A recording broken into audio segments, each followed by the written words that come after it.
मुनीर ने आतंकवादियों को एक साथ ला तो दिया है, लेकिन शायद पाकिस्तान का ये फील्ड मार्शल बलोच बागियों की बहादुरी और बलोच समाज की बुनियाद को सही से पढ़ने में चूक गया। हम ऐसा क्यों कह रहे हैं, ये समझने के लिए आपको पाकिस्तान से आई एक लेटेस्ट हेडलाइन ध्यान से देखनी चाहिए। जिस वक्त लश्कर और इस्लामिक स्टेट आतंकी गठजोड़ तैयार कर रहे थे, ठीक उसी वक्त बलोच बागियों ने एक बार फिर पाकिस्तान रेलवे की जफर एक्सप्रेस को पलट दिया। ये तस्वीरें पाकिस्तान के सुल्तान कोट की हैं, जहां पटरियों में आईडी लगाकर जफर एक्सप्रेस की रफ्तार रोक दी गई। धमाके की वजह से ट्रेन की 5 बोगियां पलट गईं और हादसे में 30 से ज्यादा फौजियों के जख्मी होने की खबर है। बार बार बलोच बागी इसी ट्रेन को निशाना बनाते हैं और ये संदेश देते हैं कि पाकिस्तान के सिक्योरिटी एस्टेब्लिशमेंट की उनके सामने कोई औकात नहीं। वर्ष 2025 के पहले 10 महीनों में बलोच बागियों ने इस ट्रेन पर कुल 7 बार हमले किए हैं। यह सिलसिला मार्च में शुरू हुआ था और अब तक यानी अक्टूबर के महीने तक ये जारी है। इन हमलों में पाकिस्तानी सेना के 25 जवान मारे जा चुके हैं और 70 से ज्यादा घायल हो चुके हैं।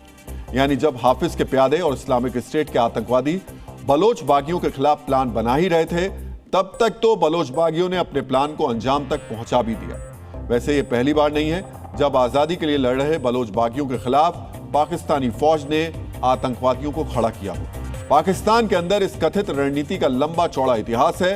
अब हम आपके सामने पाकिस्तानी इतिहास के कुछ ऐसे ही पन्ने खोलने जा रहे हैं, जिसे देखने के बाद आपको पता चलेगा कि बलोच आर्मी के खिलाफ आतंकवादियों को आगे करने का प्लान कामयाब होगा या पाकिस्तानी फौज की तरह यह नाकाम हो जाएगा।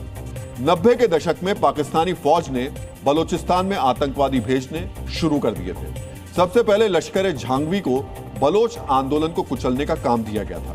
लश्कर झांगवी ने कुछ स्थानीय बलोच कबीलों के साथ मिलकर अल्पसंख्यक शिया और हजारा समुदाय को निशाना भी बनाया। पाकिस्तानी फौज का मकसद बलोचिस्तान में सामुदायिक हिंसा के जरिए कट्टरपंथ पैदा करना था, ताकि बलोच राष्ट्रवाद कभी अपने पैरों पर खड़ा ना हो पाए।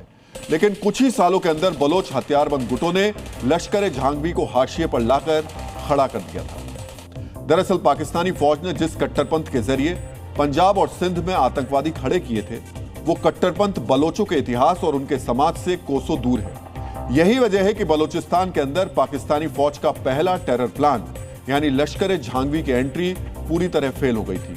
बलोचों के समाज में महिलाओं को दबाया नहीं जाता, बल्कि वो समाज की आवाज बनकर घरों से बाहर निकलती हैं। बलोचों के लिए मजहब सिर्फ आस्था का प्रतीक है, मजहबी कट्टरपंथ से वो कोसों दूर है।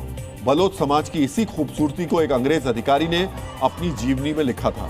स्वतंत्रता से पूर्व यह अंग्रेज अधिकारी बलोचिस्तान गया था।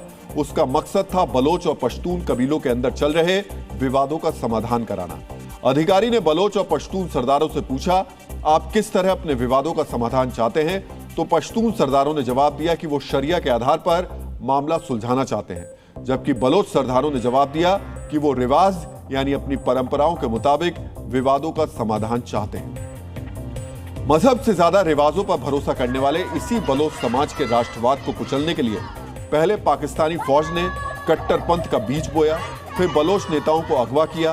हालात ऐसे हो गए कि आम प्रदर्शनकारियों को भी गुंडे बदमाशों की डेथ स्क्वाड का निशाना बनाया गया और जब कोई दाव नहीं चला तो पाकिस्तानी फौज का मुखिया आसिम मुनीर टेरर कॉकटेल का प्लान लेकर आ गया।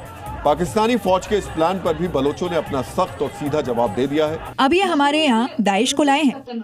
मस्तांग में इन लोगों ने इस्लामिक स्टेट के आतंकी बैठा दिए हैं। वहाँ के लोग इन आतंकियों का विरोध कर रहे हैं, लेकिन इन आतंकियों के ऊपर पाकिस्तानी फौज के ऊंचे जनरलों का हाथ है।